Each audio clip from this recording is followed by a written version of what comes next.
Necromancy was way too powerful at launch, so Jagex nerfed it to the ground, and are now backtracking their decisions even when they already decided to buff all the other styles.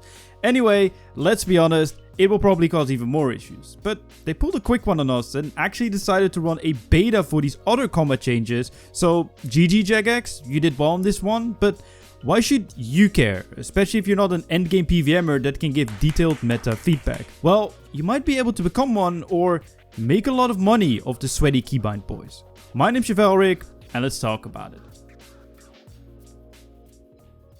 So, first of all, why is this beta happening? Well, I don't think it's no secret that Necromancy was kind of busted at launch and needed heavy tweaking. With such a big release, that makes a lot of sense, and it's impossible to get something like this right straight away, and I would even say that they did a pretty decent job managing the skill over the first few weeks. Till last week's update, where they seemingly nerfed it into the ground and had to tweak it again with this week's update. Which is quite funny, because the combat beta that is live right now was announced way before the current Necromancy tweaks. Makes you wonder, could they not have waited? But oh well, it happened. So, in this beta, Jagex are testing what will happen to the game when they increase the hit cap of all the styles to 30k. The current max hit is 10k or 12k if you have a Grimoire active, and they're doing this to bring the other styles in line with Necromancy that already has a hit cap of 30k. TLDR, increase max hit from 12k to 30k. They're also changing the way critical hits and hit chance work, which are a bit more complicated and we really won't discuss in this video. These changes will open up a lot of opportunities for big boy money gains, however, so let me show you some. With combat changes and buffs comes items that will skyrocket and increase in price. And yeah, I know what you're thinking, Chef, the items that it will affect the most are the endgame items. They're very hard to obtain and I'm not skilled enough to do those bosses, and I hear you. But have you considered that a lot of the special attack weapons that these styles use in an EOF or even armor sets are usually not that difficult to obtain? Something like the Dragon Claws, which will receive a massive buff, are obtained from Tormented Demons, which only requires you to do the quest while Gothic sleeps, and with Necromancy, you will slap those bad boys up. Another piece of content that will be great to do to get a highly coveted item is Elite Dungeons 3, and to be honest, all Elite Dungeons. They are step up from the demons, but they will make you a lot of money. The ECB or Elder's Crossbow will go up massively if range becomes great again, and it does look like it will become great again, because it's one of the better spec weapons for the style, allowing you to do more damage at the cost of not healing from Soul Split.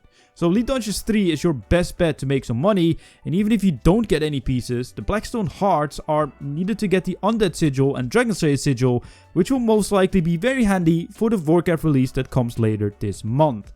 And on the topic of the Elite Dungeons, the first two give you energy/scales to make the best in slot magic and ranged armor, which will most likely go up in price as well because people will be using those styles again and they need the armor sets besides the weapons. The same goes for something like the greater concentrated blast ability for magic. If crit chance get increased, this ability could make it even better, and if it does stack with the new crit chances, it will be really powerful. Plus, you can get it from normal mode Carapack, which is not too difficult, and if you are able to do hard mode Carapack, you can get a chance of getting those staff pieces, which will mostly rise again as well.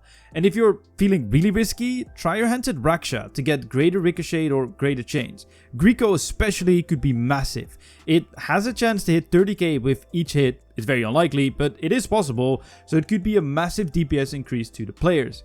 And even if you can't do any of these mentioned bosses, well, learn them in the beta. You won't be losing any supplies or money for that matter when you do so try your hand at any of these bosses, learn them, and use that knowledge in the main game to make a buttload of money. If you want to take part in this beta, I'll put the links for them in the description down below. Depending on if you use Jagex launchers or not, the links will differ, and if you don't trust them, you can find them on the most recent news post as of October 30th. So, what is the verdict of the beta so far? It's hard to say exactly how it will be once these changes enter the game, and a lot might still be changed, even during this beta, but it does seem like all styles are somewhat up to par to Necromancy, and quite viable to be honest. I would say that range looks very powerful with the Seren Godbow spec in combination with Elder's Crossbow and Rebuke Criminal Bolts.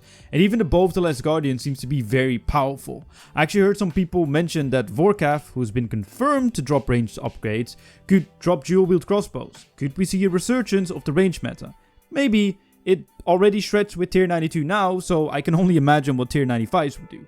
Melee also seems to be incredibly powerful. However, from my uneducated point of view, and please correct me if I'm wrong, I know you will, you cheeky bastard, it seems good for speed kills and shorter boss fights, but it's less viable in longer boss fights, question mark?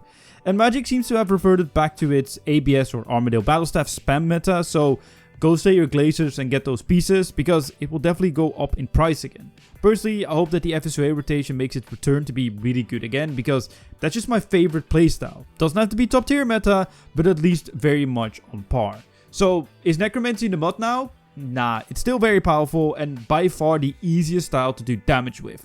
However, it does look like the other styles require more input for more damage, which in my opinion does seem like a great balance, and it also sounds like there's a bit more variety in what styles you want to use at what bosses. Pretty much from the point of view of a very casual PvMer, if you want to try hard and get fast kills, melee might be your best bet. But if the boss fight is a bit longer, range and magic will come into play a bit more, where I feel like if the boss is a bigger size, aka you can use your SGB spec on it, range will be the meta. But if the boss fight is a bit more tanky, your FSOA build will destroy them, and Necromancy, well, it will be a brain dead entry level sit back and relax style for when you start your PvM journey. But now I want to hear from you, and I want to give a huge shout out to my guy Satay Stokje, because he provided a lot of the gameplay, because he's a lot better at PvM than I am, and he could get way more out of the styles than I could. So, love to him. If there's any links he wants me to put, go check them out. But what do you think of the beta, and do you think they have nailed the balancing, or is there more work to be done? Let me know in the comment section down below, leave a like on the video if you did enjoy it, subscribe if you're new, and my name's Chevalric, and I shall see you guys in my next video.